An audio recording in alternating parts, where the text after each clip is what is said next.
नमस्कार मंडळी, श्री स्वामी समर्थ. स्वागत आहे तुम्हा सर्वांचं आपल्या मराठी यूट्यूब चॅनलमध्ये. स्वामी महाराजांच्या कृपेने तुमच्या सर्व चांगल्या इच्छा पूर्ण हो, हीच मी स्वामींच्या चरणी प्रार्थना करते आणि आज या नवीन व्हिडिओला सुरुवात करते.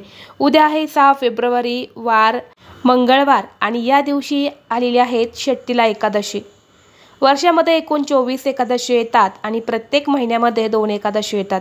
प्रत्येक एकादशीचं महत्त्व हे वेगवेगळं आहे. तर या षष्ठीला एकादशीचं महत्त्व हे अधिकच सांगितलं गेलेलं आहे. हे एकादशी अतिशय महत्त्वाची आणि खास मानली जाते. तर या षष्ठीला एकादशीचं व्रत हे सर्व व्रतांपैकी एक मानलं जात असेल तरी प्रत्येक एकादशीचं महत्त्व हे शास्त्रामध्ये सांगितले गेलेलं आहे. या षष्ठीला एकादशीच्या व्रतामुळे घरामध्ये सुख, शांती, समृद्धी ही नांदत असते. त्याचबरोबर जो व्यक्ती या एकादशीचं व्रत करतो त्याच्या जीवनातील सर्व दुःख अडचणी या दूर होतात आणि त्या व्यक्ती जीवनामध्ये सुद्धा सुख प्राप्त होते, ऐश्वर्य प्राप्त होते. त्याचबरोबर त्या व्यक्तीच्या सर्व मनोकामना देखील पूर्ण होतात. त्याचबरोबर या दिवशी काही उपाय केले त्या उपायांचं सुद्धा निश्चित फळ आपल्याला प्राप्त होत असतं. आज या व्हिडिओमध्ये मी तुम्हाला अतिशय महत्त्वाचा उपाय सांगणार आहे. प्रत्येक घरामध्ये हा उपाय जो आहे तर तो केलाच गेला पाहिजे, कारण ही एकादशी, षष्ठीला एकादशी जी आहे ती फक्त वर्षातून एकदाच येते आणि हा जो उपाय मी तुम्हाला सांगणार आहे हा उपाय सुद्धा आपल्याला या एकादशीलाच करता येणार आहे, कारण या एकादशीचं महत्त्वच ते आहे. त्यामुळे आपल्याला घरातल्या प्रत्येक व्यक्तीवरून अशी एक वस्तू ही ओवाळून टाकायची आहे. यामुळे आपल्या कुटुंबावर कधी वाईट संकट, अडचणी, विघ्न हे येणार नाही. त्याचबरोबर आपल्या घराची, मुलांची, पतीची अगदी भरभरून प्रगती होईल. तर अशी कोणती वस्तू ही आपल्याला ओवाळून टाकायची आहे याबद्दलची संपूर्ण माहिती मी तुम्हाला आज या व्हिडिओमध्ये देणार आहे. त्यामुळे तुम्ही व्हिडिओ हा शेवटपर्यंत नक्की पहा. चॅनलवरती नवीन असाल तर लगेच सबस्क्राईब करा आणि असेच माहितीपूर्ण व्हिडिओ पाहण्यासाठी बेल आयकॉनला प्रेस करा, म्हणजे जेव्हा कधी मी नवीन व्हिडिओ अपलोड करेल त्याचं नोटिफिकेशन सर्वात अगोदर तुम्हाला भेटेल आणि तुम्ही एक पण व्हिडिओ मिस करणार नाही. तर पहा, जर आपल्या घरामध्ये सतत भांडणं होत असेल, त्याचबरोबर आपल्या घरामध्ये नवरा बायकोचं जर जमत नसेल, पटत नसेल, त्याचबरोबर घरामध्ये मोठं कुटुंब आहे परंतु एकमेकांशी त्यांचं पटत नाही, मोठ्या प्रमाणामध्ये घरामध्ये मतभेद आहे, घरामधलेच कुटुंब एकमेकांचे शत्रू बनलेले आहेत किंवा घरामध्ये आजारपण हे खूप प्रमाणामध्ये वाढलेलं आहे. एक व्यक्ती आजारी पडला की लगेच दुसरा व्यक्ती आजारी पडतो आणि यामध्येच आपल्या घरामध्ये येणारा पैसा हा जास्तीत जास्त खर्च होत असेल. तसेच घरामध्ये मोठे मुलं आणि मुली आहेत, शिकलेले आहेत परंतु त्यांना नोकरी प्राप्त होत नाही किंवा त्यांचा विवाह जुळत नाही, यासारख्या अडचणीसुद्धा बऱ्याच घरांमध्ये तुम्हाला बघायला मिळत असतील. मुलं खूप हट्टीपणा करतायत, चिडचिडेपणा करतायत, सांगितलेलं ऐकत नाही, मुलं हे वाईट वळणाला लागले आहेत. यासारख्या अडचणी दूर करण्यासाठी सुद्धा हा उपाय जो आहे तर तो अतिशय महत्त्वाचा आहे.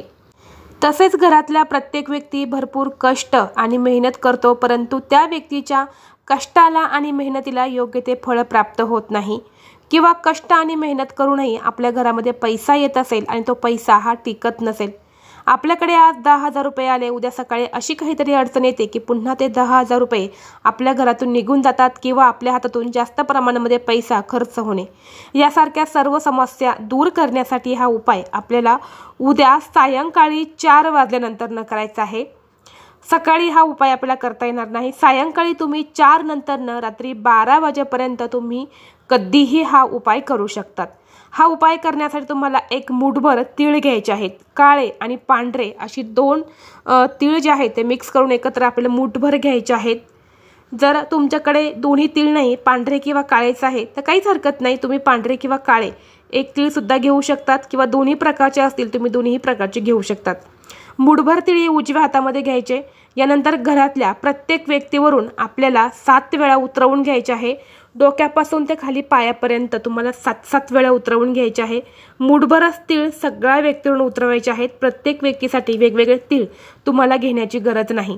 घरामध्ये अगदी जे लहान मुलं आहे ना यांच्यावरून सुद्धा तुम्हाला उतरवून घ्यायचे आहेत. यामुळे मुलांची किरकिर कमी होते. आजारी पडत असतील वारंवार तर ते सुद्धा कमी होतं. मोठा एखादा व्यक्ती सतत चिडचिड करत असेल छोट्या छोट्या गोष्टीवरनं, मोठे मुलंसुद्धा चिडचिड करत असतील तर ते सुद्धा कमी होईल. म्हणून अगदी लहान मुलांपासून ते मोठ्यांपर्यंत एखादी आजारी व्यक्ती असेल तर त्या व्यक्तीवरून सुद्धा तुम्हाला 7 वेळा उतरवून घ्यायचं आहे. स्वतःच्या डोक्यावरून सुद्धा तुम्हाला 7 वेळा उतरवून घ्यायचे आहेत. आणि यानंतर हे मूठभर तीळ आपल्याला आपल्या घराच्या मुख्य दरवाजावरून सुद्धा उतरवून घ्यायचे आहेत. आपला देवघरावरून सुद्धा 7 वेळा उतरवून घ्यायचे आहेत। यानंतर हे तीळ घेऊन तुम्हाला घराच्या बाहेर जायचं आहे। एक पंती घ्यायची आहे। पंतीमध्ये तुम्हाला 4 ते 5 कापराच्या वड्या टाकायच्या आहेत आणि यानंतर यावरती हे तीळ तुम्हाला टाकायचे आहेत आणि थोडंसं तुम्हाला तूप टाकायचं आहे आणि हे तुम्हाला प्रज्वलित करून तुम्हाला जाळून टाकायचं आहे। आता तुमच्या घराला बाल्कनी असेल तर तुम्ही बाल्कनीमध्ये सुद्धा जाळू शकतात किंवा तुम्ही घराच्या बाहेर देखील जाळू शकतात किंवा तुम्ही घराच्या टेरेसवरती सुद्धा जाळू शकतात। परंतु ह्या ज्या वस्तू आहेत तर ह्या आपल्याला फक्त घरामध्ये जाळायच्या नाही किंवा तुम्हाला हे तीळ जे आहे तर हे तीळ तुम्हाला कुठेही डस्टबिनमध्ये किंवा इकडे तिकडे फेकायचे नाही। तर अशा प्रकारे हा उपाय आपल्याला करायचा आहे। जर मुलं बाहेर गावी शिकायला असेल तर मुलांचा फोटो असेल तर मुलांवरून सुद्धा तुम्ही उतरवू शकतात। यामुळे सुद्धा मुलांचे सर्व दोष अडचणी या दूर होतात। अतिशय प्रभावी उपाय जो आहे ना हा या षष्टीला एकादशीसाठी करायला मानला जातो। यामुळे तुम्ही आवर्जून हा जो उपाय आहे तर हा प्रत्येक घरामध्ये नक्की करा। त्याचा तुम्हाला निश्चितच फळ जे आहे ते तुम्हाला प्राप्त होईल। त्याचबरोबर तुम्हाला बघा तुमच्या देवघरामध्ये बाळकृष्णांची मूर्ती असेल किंवा भगवान श्रीहरी विष्णूंची मूर्ती असेल तर त्यांना सुद्धा तुम्हाला तीळ अर्पण करायचे आहेत, पांढरे तीळ अर्पण करायचे आहेत किंवा तिळाचे लाडू सुद्धा तुम्ही अर्पण करू शकतात।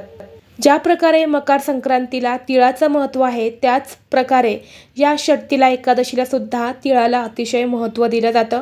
म्हणून आपल्याला हा जे उपाय आहे तर हे करायचे आहेत।